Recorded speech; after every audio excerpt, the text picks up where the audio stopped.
The betting season does not take a break. With the summer, baseball is a very hot commodity for people going into the sports books or betting on their mobile app, as well as football preseason. It's been months since we've seen football, so people are firing away on their bets. And we're happy now to have Brad Feinberg join us, betting insider, sports gambling. He's been on the beat for a long time, well before New Jersey legalized sports gambling, and all the sports books are popping up around town. And he's on NBC Sports Philadelphia often giving his insights. We're happy to have him join us now on the Boardwalk Honda hotline. Brad, how you doing today, man? Thanks for joining us. Oh, my pleasure. And I got to tell you, I heard you guys just talking about Baltimore. John Harbaugh, 14 straight games he's now covered. 14 straight in the preseason. So it really lets you know for the preseason. A lot of it really is, and what most of the pros look at is which coaches want to win and which coaches just want to get out of there without getting injuries, maybe getting a look at a few guys, but not necessarily caring about the scoreboard. And I happen to know some of the ex-players. I asked them these questions too, and they would tell me the same thing. Some coaches made it a very big point. We're going to win this game. It's very important. And others were like, you know what? Let's just try to get through this, and do what you have to do, but don't get hurt. So there are some chances and some edges you can find in the market based on the motivation based on the head coach. Yeah, Brad, you come right out the gates there with an interesting stat. John Harbaugh, 14 straight covers in preseason games. So, when you talk to a lot of people about betting NFL preseason, they say, well, it's like playing roulette. It's like, a coin toss. But for guys like you, I think you say not so fast, my friend. What are some things that you look at for preseason football that you can kind of have an advantage? Yeah, that's exactly right, and it's ironic because listen, when you have an NFL regular season game, you're getting max motivation theoretically from both sides, and but when you have the preseason, information is so much more key. And again, when you look at certain teams, and like our Atlanta's coach, Dan Quinn, he's now, I believe, 0-10 his last 10 against the number.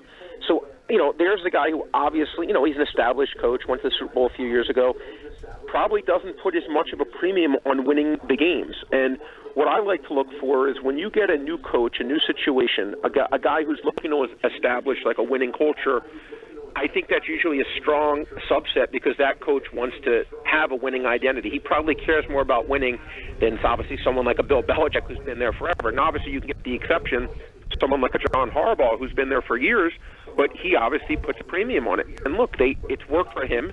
They've been a very successful team for the most part in his tenure. And then you look at, the quarterback rotation, not just the guy who's going to be coming in the first quarter guys, but who's going to be the second quarterback, who's going to be the third quarterback, which team has the deeper rotation, because a lot of these games are going to come down to the second half and which string quarterback is better. And if you do your research, see which quarterback is the better quarterback, a lot of times you can find a little bit of an edge, which makes these games worth betting. And here's how you know that these games have edge. And this is all you need to know. If you walk up into a big sports book during an NFL game, week one, and you try to bet $30,000, $40,000, $20,000, they're probably going to take it. But if you try to do that in a preseason game, they're going to look at you like you have four eyes, and they're going to say, "Oh, thank you," and because they know that the line is probably more inefficient in a preseason game.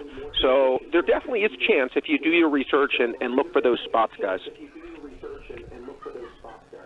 Brad, if I have to say pick one, you have to pick one right now, what would you prefer betting? Or for the listeners out there, there are obviously a lot of Eagles and Phillies fans. If you have to pick between an Eagles preseason game or a Phillies game right now, which one has more opportunity, whether it's the totals or the money line or whatever it may be? Well, I would probably say, again, I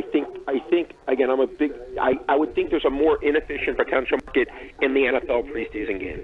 I would say there's probably a better chance to make money in the preseason game. And one good subset, guys, that has been, if you find a team in the preseason that is 0-1 against a team that is 1-0, if that 0-1 team, especially if they're taking points, I usually find that to be a good subset because no one wants to go 0-4 in the preseason. And then once you're 0-2, then that maybe gets a little bit of pressure. So I find that to be that if you can get a team that is 0-1 against a 1-0 team, and that 0-1 team is taking points, usually works pretty well. I think it's in the mid to high 50s, that subset. So it's because again, a lot of this is really just trying to find the human element on motivation and which teams care about winning the game more than the other team, because obviously it really doesn't make a difference who wins in terms of it's just a preseason game. So it all comes down to the motivation and what that coach organization is putting into the game. And in a baseball game, again, the Lions are very efficient. I think they're more inefficient in the preseason games. Hey, Brad, this is Pete Thompson. I'm a hockey guy, always have been, but when the sports betting started to, it was going to come to New Jersey and everybody was pumped up about it, not just Vegas anymore. We've got it in the casinos here. Everybody wanted to know, all right, PT, what's your view on betting hockey? And I said, well, gee, if there's ever a sport that was more obscure and vague about their injuries and who's going to play, I mean, how do you bet hockey, or do you just leave that one alone? Well, no, actually, it's funny, Pete. A really good question, and it's out of the four sports, hockey is the one I do follow the least. I follow the other three at an extremely high level, but one of my most profitable betting by far has been betting the hockey playoffs. And what I've basically done is, and you can look this up, Pete, basically over the last 5 years, the road team has won more playoff games than the home team. It was only a tiny bit more, but you get it, when you would have two even teams, a lot of times there would be minus 155 on the favorite, plus 135 on the dog, and what's basically a 50-50 matchup, and they're giving minus 155 premium for the home ice team. And again, in the last 5 years, the road team has won more than the home team has, and they really overrate home ice. That would be my number one thing to stress to anyone listening to the show right now is for the hockey playoffs, home ice doesn't mean that much. Now, you would think in theory, because you get the last line shift, you would think maybe it would actually have some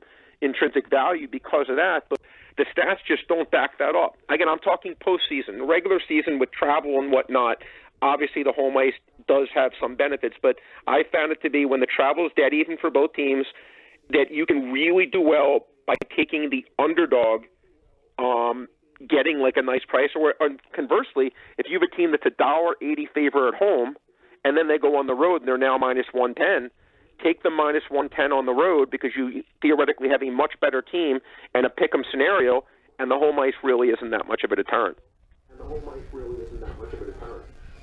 All right, Brad, I want your opinion here on one or two more questions. The Eagles win totals for the NFL regular season. Now, it depends where you look. There's some places that have it at 10. I think some might have it at 10.5. But depending on what you zone in on, depending which book you look at, how do you like the Eagles win totals to shape out this year? Do you like the over? Do you like the under? Or maybe C, none of the above?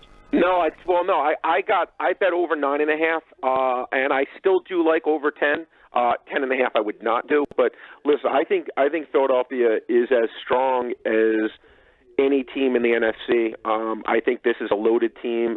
What I really like about Philadelphia is, and you can say this about a lot of teams. If any team loses their quarterback, all bets are off. But this is a team that has really good depth at running back. They may not have a Saquon Barkley, Christian McCaffrey superstar, but I think they have enough guys that it's a good rotation. And I love the depth at receiver. The depth at tight end is obviously spectacular. I think this is just a really talented roster up and down with not many weaknesses. And I think they have a chance to lead the NFL in scoring. I'm very bullish on this team this year. I think Dallas is quite good too. I think it'll be a really good battle for the NFC East. And the one bet I will say, guys, that's still out there, you can get good odds on, a team that I think has a chance to be very good, that is being overlooked because of their lack of success last year. But I do expect them to make a big leap this year and be one of the top teams again, is Minnesota. And I've seen them as high as 35-1, and that's a team that I think has a chance to really be a good team too, and getting 35-1 odds, I think those odds are just really way off. I think that they have a chance to be one of the better teams in battle with Philadelphia as potentially going to the Super Bowl. Brad, one more quick one before we let you go. The Dallas Cowboys, over under. I like over. Again, I think this is really a team that has a terrific defense. I think one of the better defenses in the NFL. I know a lot of people are not huge Dak Prescott fans, and he's obviously not an elite quarterback, but I think you can win with him, and I think he's a tough guy, and I think adding Amari Cooper really changed that entire team's offense.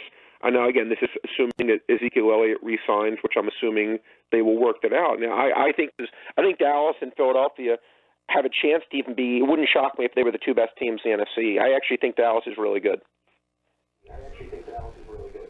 Wow, it's going to be interesting. Brad Feinberg, you can find him often on NBC Sports Philadelphia. He was on the other night doing Eagles pregame, having some fun up there on TV. You can find him there. And hopefully we'll have him on a few more times here throughout the summer and into the fall and winter. Brad, I can talk to you all day, man. 12, 13 minutes isn't enough. But thank you so much for Ryan, my making pleasure. a few minutes Thank you of your so much for us. having me. I really appreciate it. Anytime you guys want, I'm always happy to talk to you guys.